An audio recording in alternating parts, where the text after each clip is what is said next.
Dovile from WisdomTree. Today you are at a conference in Norway from the Norwegian bank DNB, inviting 200 people to talk about and discuss the future of digital assets.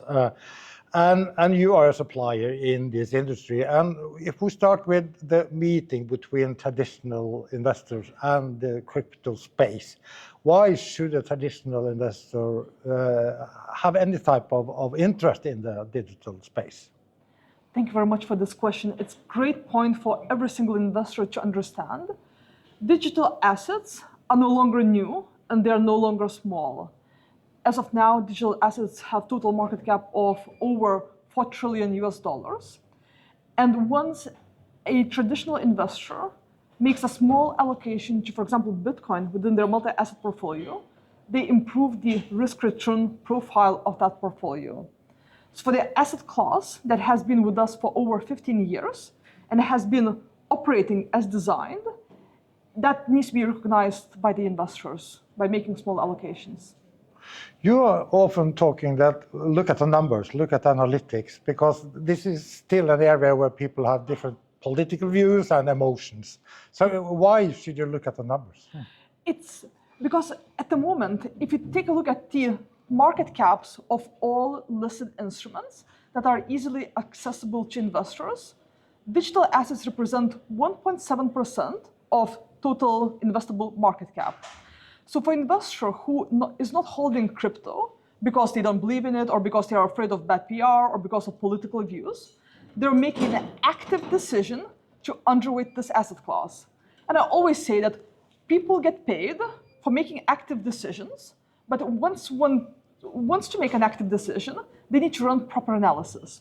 And the only way to run the analysis is to take a look at what the portfolio allocation is now, make small allocation to Bitcoin, for example, and see how risk and return is impacted.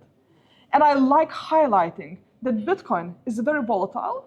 So over the past 11 years, it was the best performing asset during 8 and the worst performing asset during 3 of those years. It hasn't found itself in the middle yet. This year is slightly behind gold, so maybe this year will be the first year. But it's also very uncorrelated to traditional assets. And if one adds an asset to a portfolio, an asset that is volatile but uncorrelated, it leads to an improvement in risk-return profile because this asset provides diversification. And if you then should want to build a portfolio and you maybe have investments in real estate and on stocks or bonds and whatever, how much should you then put into crypto? I would say that for most investors who want to be market cap neutral, 2% allocation is what they should consider and what they should explore. Of course, some of them may take a look and they may run the analysis and say, actually, I am the first portfolio where crypto is not beneficial. Or some of them may run the analysis and say, actually, maybe allocating slightly more is appropriate for me because of my investment goals and objectives. And there's a lot of different cryptocurrencies out there. But you recommend that you focus on a few. And if you start then with Bitcoin and Ethereum, why should investors be interested in those? So Bitcoin is digital gold, is store of value. It has that proposition. And Ethereum is the second in size if one looks at the market cap. And Ethereum has established itself as a blockchain that is like an institutional backbone. It's a blockchain upon which real-world assets are being tokenized, stablecoins are being issued, so it has real-world usage. And I highly encourage every single investor to run proper analysis for their portfolios and to avoid panic buying or panic selling anything ever. So one runs the analysis, sees that small allocation to Bitcoin or Ethereum is appropriate, decides on rebalancing frequency, and sticks to that. And if Bitcoin goes up significantly, then during rebalance, they would need to sell off. If Bitcoin goes down, then they need to buy during rebalance. But just maintaining the allocation that is intended based on the analysis that was run. And WisdomTree that you represent, they offer ETPs, which is the European name for ETFs in the States, you could say, even if the legal definition maybe is a little different. And why should that be an interesting alternative?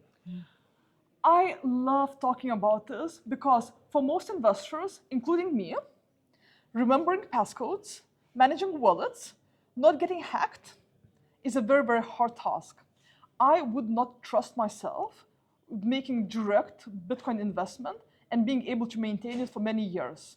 So for most investors, like me, or I'm sure like you, making an investment via a vehicle that is in a proper structure, that has full backing, because all of WisdomTree's crypto ETPs, and we have 6 single coin and 4 crypto baskets, they are 100% physically backed by the underlying cryptocurrencies that are held securely by our custodians in segregated cold wallets. This is a more secure and more accessible manner. It seems like in the Nordics there are very different markets. I don't know how aware you are of it, but in Sweden they really love ETPs and they have even issuers.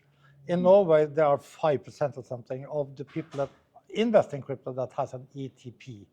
Why is this difference, and how is it in Europe elsewhere?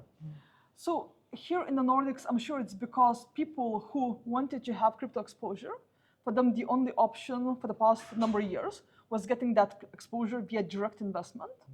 And now once they have made that direct investment, switching to crypto ETP wrapper may not be efficient because they would need to realize capital gains. But for European investors, where, for example, we have been offering one of our products for over 5 years, those clients who went into our product, they're not looking outside the crypto ETP wrapper anymore.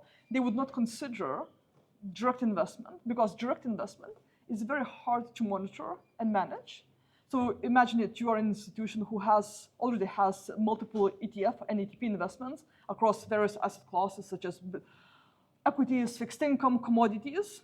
Adding crypto as a new investment plugs in easily into all the existing systems. But adding direct crypto investment would be nearly impossible task.